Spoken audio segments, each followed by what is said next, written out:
Vadodara smart સિટીમાં વિકાસના દાવો વચ્ચે મૂળભૂત સુવિધાઓને લઈને ગંભીર પ્રશ્નો ઊભા થયા છે. શહેરના વોર્ડ નંબર 14 વિસ્તારમાં આવેલા પથ્થરગેટ પાસેની નાની ખારવાવાડ અને સાંઈબાબાની ગલીમાં ગંદા પાણીની સમસ્યાએ લોકોમાં ભારે રોષ ફેલાવ્યો છે.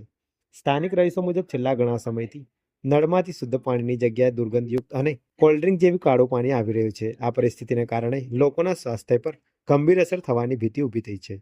સમસ્યાના ઉકેલ માટે વારંવાર રજૂઆતો કરવા છતાં તંત્ર તરફથી કોઈ યોગ્ય કાર્યવાહી ન થતા આજે રહીશોએ રસ્તા પર ઉતરી સૂત્રોચ્ચાર સાથે વિરોધ પ્રદર્શન કર્યું હતું. સ્થળ પર પહોંચેલા કોંગ્રેસના વોર્ડ 14ના કાઉન્સિલર તીર્થ બ્રહ્મભટ્ટ અને દીપા શ્રીવાસ્તવે તંત્રની કામગીરી પર સવાલો ઉઠાવ્યા હતા.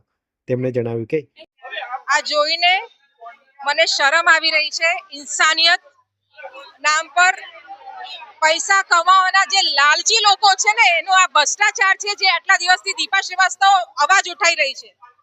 હું આપણા ચેનલ માધ્યમ દ્વારા પ્રશાસનને વોર્ન કરી રહી છું. એક મહિલા છું, મહિલાનું દર્દ સમજુ છું.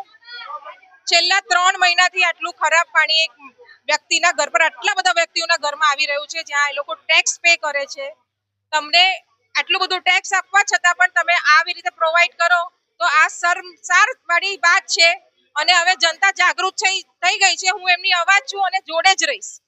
આ 3 દિવસનું વોર્ન કરી રહી છું. જેટલા બી ઓફિસરો છે, જાગૃત થઈ જાઓ, કામગીરી સ્ટાર્ટ કરી દો. હવે જાગી જાઓ ભાઈ, નહીં તો આ પાણી ટેબલ પર પહોંચશે અને આગળનું સ્ટેપ મને ખબર છે શું કરવું છે.